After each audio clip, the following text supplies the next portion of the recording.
Assalamualaikum warahmatullahi wabarakatuh. Perkenalkan nama saya Salsabila Nurmala Hayati dari Fakultas Ilmu Komputer Program Studi Sistem Informasi kelas C. Di sini saya akan menjelaskan tentang operating system support. Oke, pertama kita masuk ke topik overview atau gambaran umum. Nah, sistem informasi atau dalam bahasa Inggrisnya itu disebut operating system adalah perangkat lunak yang melakukan kontrol dan manajemen terhadap perangkat keras serta operasi-operasi dasar sistem. Sistem operasi menjadi penghubung antara software, hardware, dan brainware. Tujuan dari sistem operasi yaitu yang pertama membuat komputer menjadi lebih mudah dan menarik serta nyaman untuk digunakan. Yang kedua, memungkinkan sumber daya komputer digunakan secara efisien. Yang ketiga, em, sistem operasi yang disusun atau diprogram sedemikian rupa memungkinkan menerima perubahan atau pengembangan baru yang efektif dan efisien, dapat melakukan pengujian sistem tanpa mengganggu layanan yang telah ada. Untuk fungsi-fungsi sistem operasi yaitu ada 8. Yang pertama, resource manager yaitu sebagai pengelolaan sumber daya dan mengalokasikannya. Contohnya ada memori, CPU, disk drive, dan perangkat lainnya. Yang kedua yaitu interface atau tatap muka.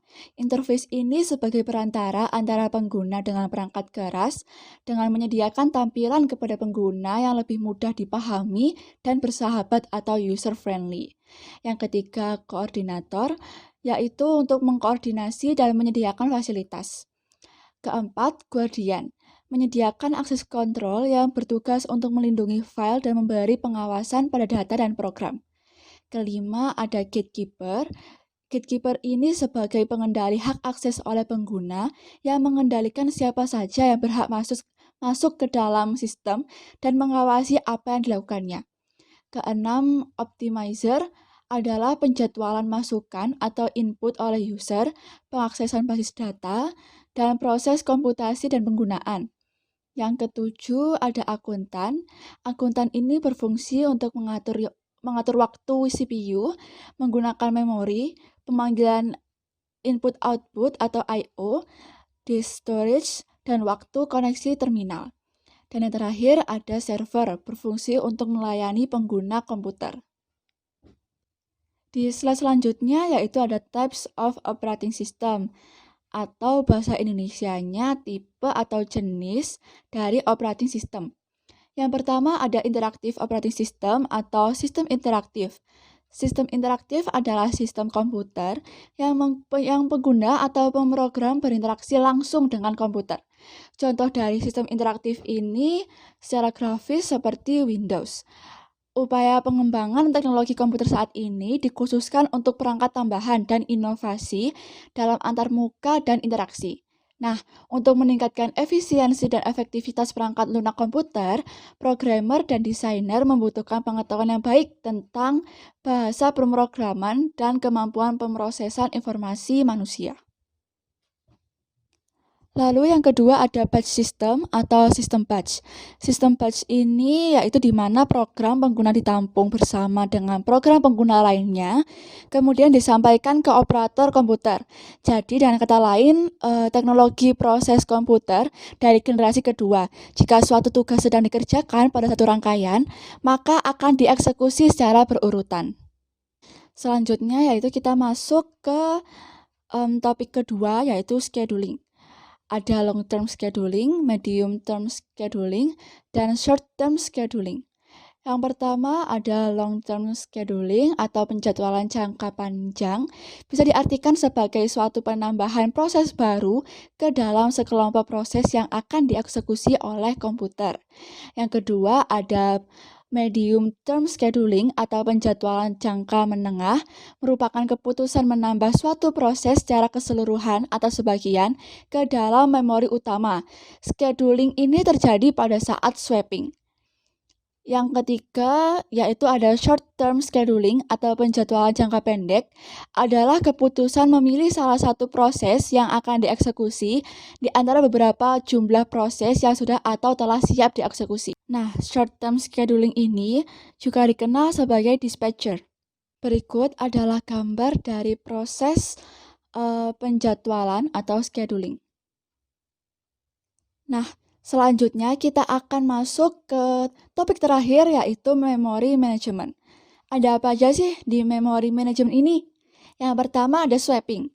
Swapping merupakan pemindahan proses dari memori utama ke disk dan kembali lagi. Sebuah proses ini harus berada di memori untuk dieksekusi.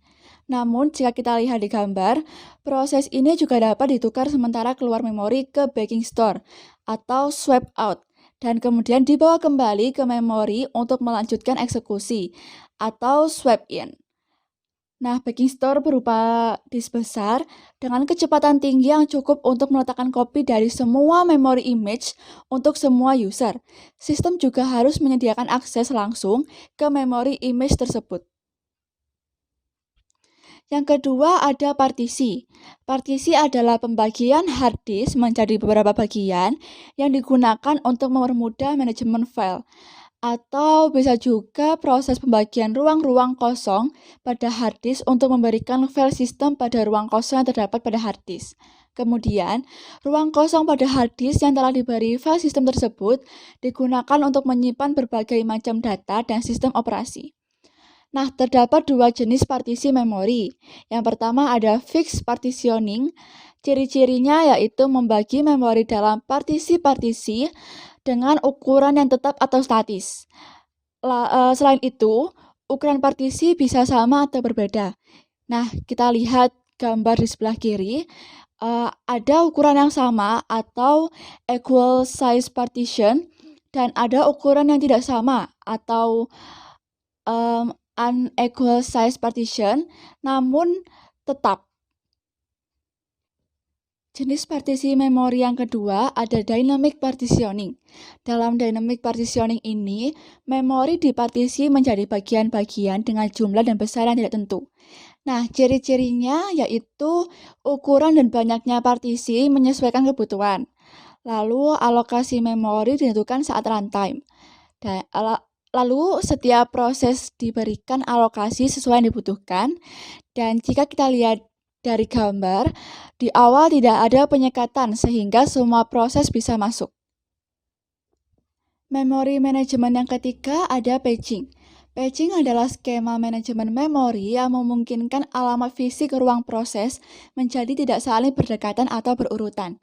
Patching menghindarkan sejumlah masalah besar dari potongan memori dalam berbagai ukuran ke ruang penyimpanan. Sebuah memori bisa memiliki memori lebih banyak dari memori secara fisik. Inilah yang dinamakan virtual memory. Patching berperan penting dalam mengimplementasikan virtual memory. Secara sederhananya, misal kita memiliki program sebesar 8 KB, tetapi memori yang kita miliki hanya sebesar 5 KB. Pada saat inilah patching itu diperlukan. Sistem operasi akan memindahkan proses yang idle atau tidak melakukan apa-apa ke secondary memori, yaitu virtual memory. Slide selanjutnya ada keuntungan dan kerugian dari patching. Jika kita membuat ukuran dari masing-masing patch menjadi besar, keuntungannya yaitu akses memori lebih cepat. Lalu kerugiannya, kemungkinan terjadinya fragmentasi internal yang sangat besar. Jika kita membuat ukuran dari masing-masing patch menjadi kecil, keuntungannya yaitu kemungkinan terjadinya fragmentasi internal akan menjadi lebih kecil. Namun kerugiannya, akses memori akan relatif lebih lambat. Berikut adalah gambar dari proses patching. Yang keempat ada virtual memory. Virtual memory adalah memori tambahan pada hard disk yang diemulasikan sebagai sebuah RAM. Untuk menjalankan fungsi ini, ada sebuah MMU atau Memory Management Unit yang bertugas untuk mentranslasikan virtual address menjadi physical address. Nah, secara umum, virtual memory diimplementasikan menggunakan daemon patching. Yang kelima ada Translation Location Buffer atau TLB. Adalah cache memori yang digunakan untuk mengurangi waktu yang dibutuhkan untuk mengakses lokasi memori pengguna. TLB ini adalah bagian dari Memory Management Unit atau MMU-nya chip. TLB menyimpan terjemahan terbaru dari memori virtual ke memori fisik dan dapat kita sebut sebagai Address Translation Cache. TLB dapat berada di antara CPU dan cache CPU, antara cache CPU dan memori utama, atau di antara berbagai level dari multi-level cache. Mayoritas proses desktop, laptop, dan server menyertakan satu atau lebih TLB dalam perangkat keras manajemen memori. Nah, berikut adalah gambar proses dari translation look-aside buffer. Dan memori manajemen yang terakhir ada segmentation atau segmentasi. Segmentasi adalah skema manajemen memori yang memungkinkan user untuk melihat memori tersebut. Kita lihat di gambar, di sebelah kiri ada kumpulan-kumpulan segmen. Ada segmen 1, segmen 2, segmen 3, dan sebagainya.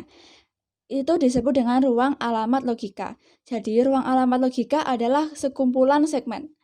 Setiap segmen mempunyai nama dan panjang yang dimana panjang segmen tersebut memiliki ukuran maksimum. Segmentasi ini menggunakan segmen table. Jadi di gambar ada segmen map table yang terdiri dari kolom nomor segmen, ukuran atau panjang segmen, dan awal alamat fisik atau memory address. Oh ya, segmen dibentuk secara otomatis oleh compiler. Keuntungan dari segmentasi yaitu bisa menyederhanakan penanganan struktur data yang berkembang. Selain itu, bisa mengizinkan program diubah dan dikompilasi ulang mandiri tanpa mengharuskan seluruh rangkaian program untuk ditautkan kembali dan dimuat ulang. Sekian yang dapat saya presentasikan pada kesempatan kali ini. Terima kasih atas perhatiannya dan mohon maaf apabila ada kesalahan kata. Wassalamualaikum warahmatullahi wabarakatuh.